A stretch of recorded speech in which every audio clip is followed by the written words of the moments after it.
You will be interpreting in Mr. Smith's 8th grade science class. The students are studying about the human skeletal structure.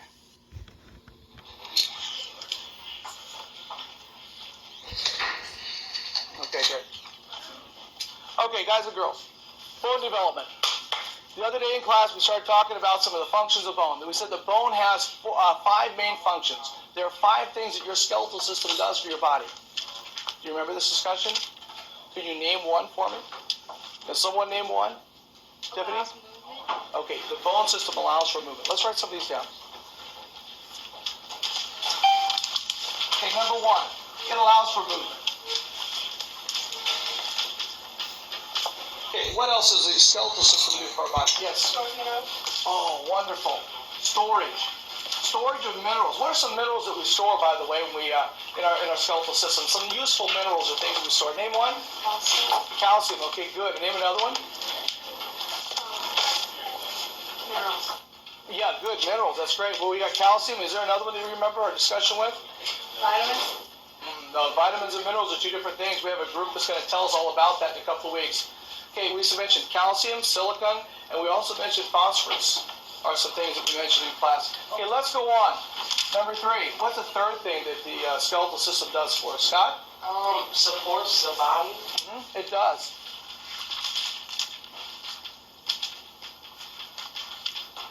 It supports, it adds structure to the body. It supports. Remember the example we gave in class the other day. Those of you that have been camping before, right?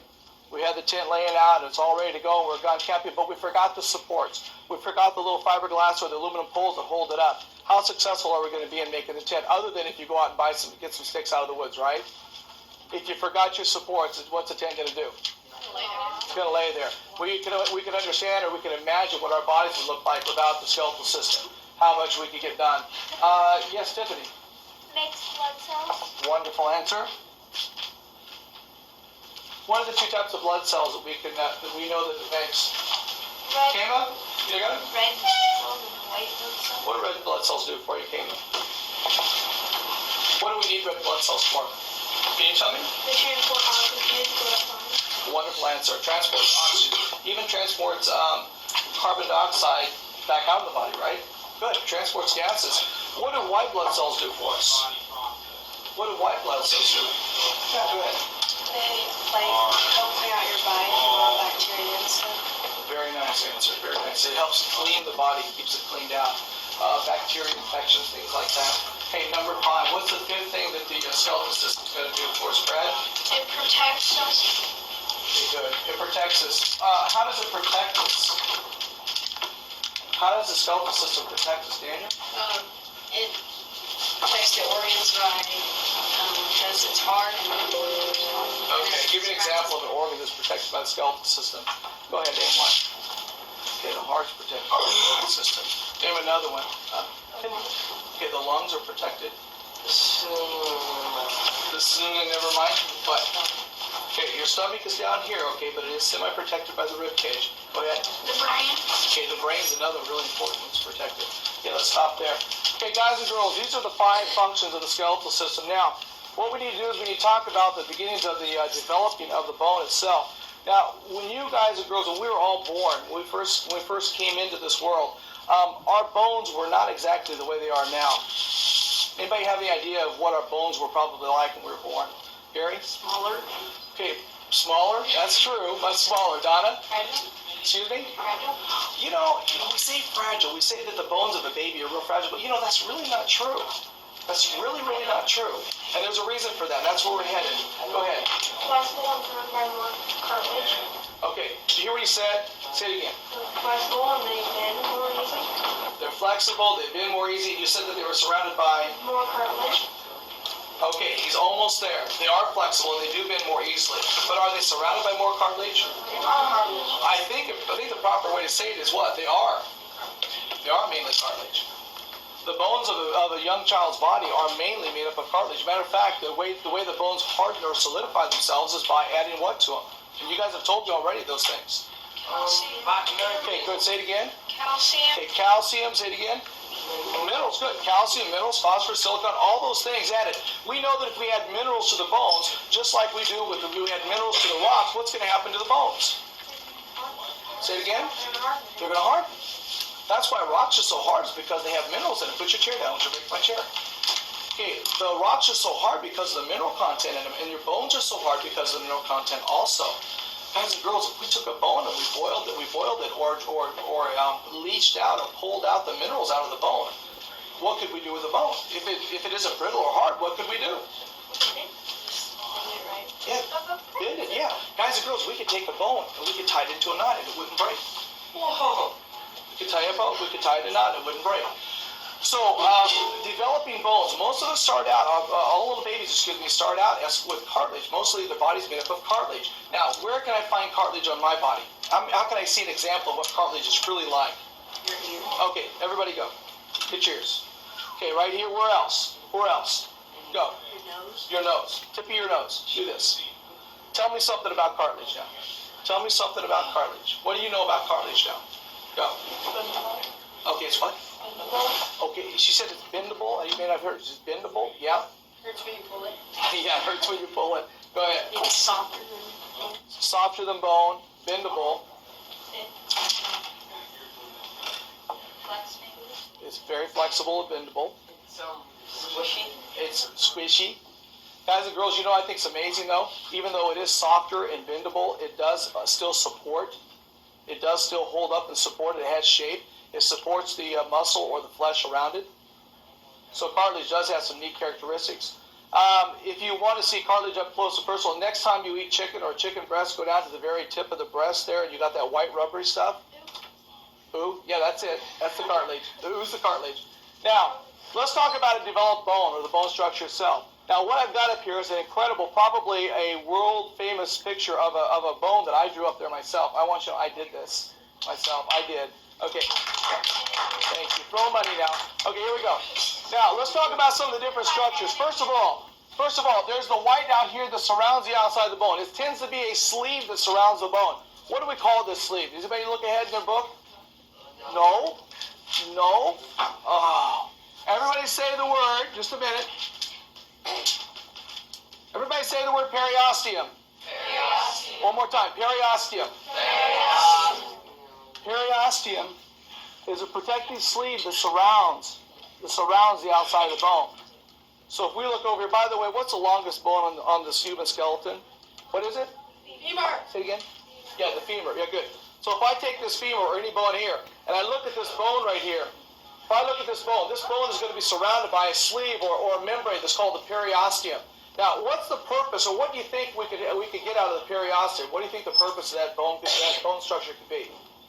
Why would you want a sleeve around this bone? Go. Give it more support. Okay, very nice answer. Give it more support. Name something else. What do you think? Take your guesses. Protect it. Good answer. Oh, when you fall, it might not hurt the bone as much. Protect the bone. Okay, good. Protection, support are the two things I keep hearing. Let's add a couple more things to it. Ready?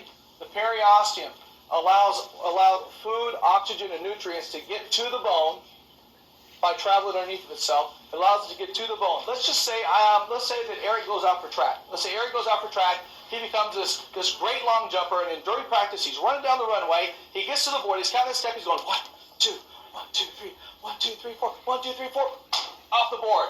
Big hit, boy. Boom. He's up in the air. He's driving forward. He lands, and all of a sudden he realizes, the takeoff. I hurt my leg. He's got what's called a hairline fracture. Okay, he's got a crack that runs down the face of the bone. Just a little crack. Now, that periosteum is going to be real important now, because the periosteum is a protective sleeve that not only protects and supports, but it's also going to allow nutrients and calcium and other repair needed material to get to that area. It has growth cells in it that's going to allow the growth and repair of that area. It's there for development and also there for repair, not just support and not just to protect, but it's there for repair and growth. The periosteum is really important, especially at your age, for the growth that you guys are going to go through as your bones get longer and you guys get bigger. Let's go down to the next one, the yellow inside. We call this hard bone, but the word that your book's going to use is called compact bone. Compact bone. Take a guess. What do you think is going to be found in compact bone? You've already told me again today what you think bone is made out of, or some things that are found in bone. Oh, What's going to make this bone hard? What is it that's found inside this compact bone layer? Go ahead, Scott. Reinterpreting in Mr. Barstow's 12th grade world history class. The students are studying about the effects of World War II on the Soviet Union. All right.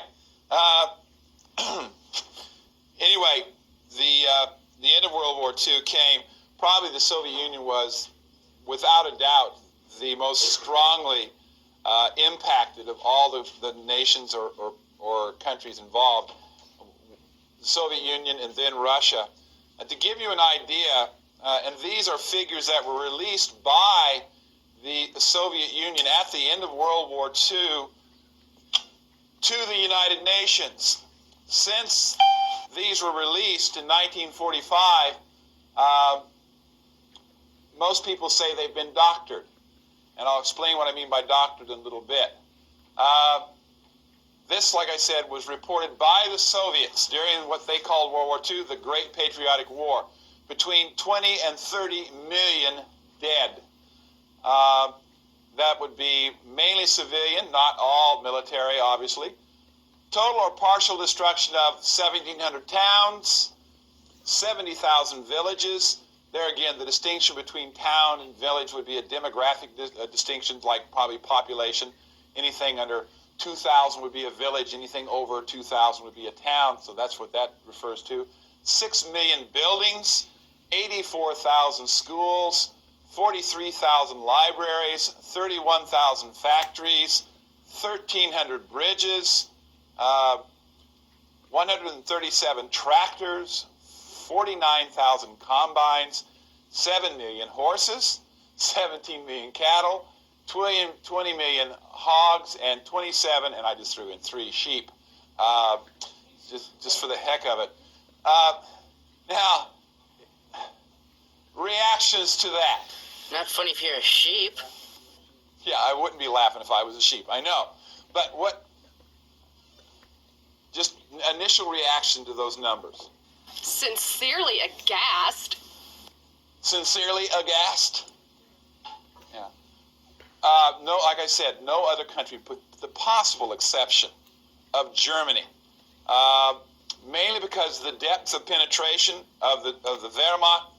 I mean, they got to Leningrad, they got within 15 kilometers of Moscow. In the south of Russia, it was even further. And also the enmity and the acrimony that existed between the Soviets and the Germans. They hated each other. That hatred and loathing had gone back, well, even when you saw it yesterday in Kaplan's film, The Battle on the Ice. And so the war on the Eastern Front was a total war. It was incredibly vicious. There was no humanity there. There was no Geneva. If you were a prisoner, you were dead. Yeah, Ben? If the Soviets followed the scorched earth policy, they probably destroyed a lot of their own stuff. Okay, good question. And taking into the thing is, if the Soviets followed a scorched earth policy, in other words, as they pulled back from the Germans, and they mentioned it yesterday, they blew up dams, they blew up buildings. So a lot of this damage is not necessarily attributed to the Wehrmacht or the German forces. The Soviets did it themselves, I'm sure, but they would say whether you blow up a bridge yourself to prevent the Germans from advancing or they blow it up, the point is the bridge is gone. One thing that a lot of people in the United States don't pay too much attention to is this, the number of livestock that was lost. In an agrarian society, where probably still 60% of the people relied on producing the food themselves in their farms and stuff, a lot of people were starving to death. I mean, famine, food shortages were massive. Yeah, Matt? Russia's factories and things were behind the times then. Okay. And then, with the war destroying stuff, they're still behind. It's still there today. If you want to see the effects of World War II on the Soviet Union, go to Russia today. Boris Yeltsin will still tell you a lot of his problems don't result from what's occurred in the last 2 or 3 years, but what happened from 1939 to 1945. Or if you really were a pessimist, you'd go all the way back to World War I. These people have not had a chance to catch their breath, except for the brief period during in the 50s. one thing that the Russians did, and the United States stood by and let them, was they had wholesale, what should I say, confiscation of industrial might of Czechoslovakia, Germany, Poland. They loaded whole factories, whole cities, heavy industry onto Russian trains and shipped it back and started their own factories. So they shredded Eastern Germany and Eastern Europe. They looted it effectively. Now, I'm sure the Russians say, hey, we didn't loot it. We're just taking back what you guys destroyed. And it did help to a certain extent. But it's still, you're talking about an infrastructure here that you just cannot recreate overnight. Yeah.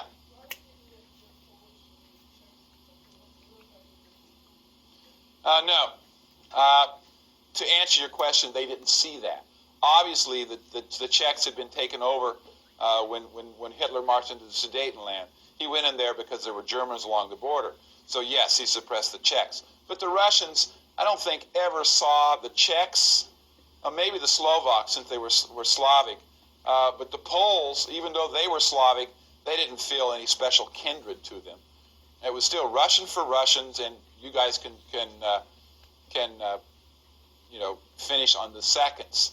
So no, Eastern Europe, and the relationship between Eastern Europe and the Soviet Union, even after World War II, is not a partnership. All right, it is a very subservient one, even to the point in the 1980s when there would be, like, if the Russians would take grain from Hungary and send back really poor quality gas, which was a terrible quid pro quo. But there again, you don't like it, try and rebel from us. So that relationship between Eastern Germany Eastern Europe and the Soviet Union is going to go on now. Major problem in the Soviet Union, and I showed that to you, Katie, when I read you, the worst thing about communism was you had to live with all these people you don't know. All the houses that were destroyed. They still have a major housing shortage in the Soviet Union. Russia, yeah.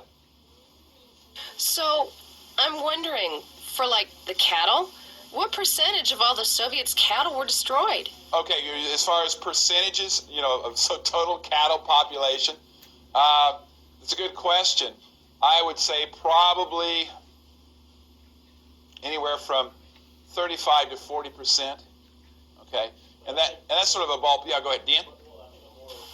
That's going to be a more important figure relative to the human population at the time. Yeah. There again, it depends. The cattle, whether they were milk producing or whether you produced them for meat.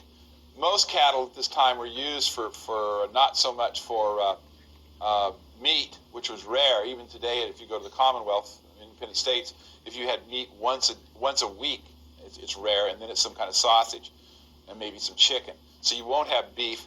So the beast of burden, it was very important. Plowing still. In the 1940s, they were using their cattle to pull their stuff. Hogs, once again, was important for butchering, and there again, sheep. But there again, it was used for wool.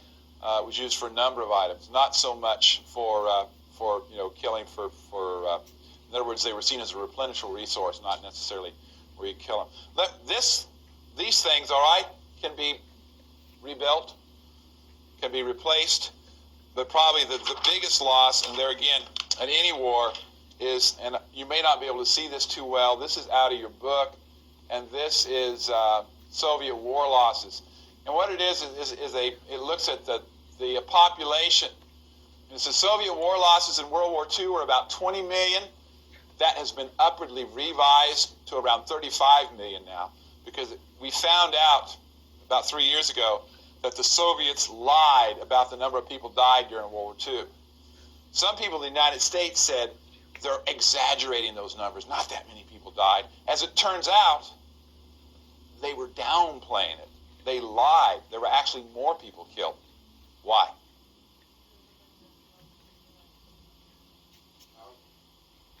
Go ahead. Both of you are fairly correct. Powerful, they knew what they're doing, but what was their biggest fear in 1945? They didn't want the world to know that their troops were wiped out.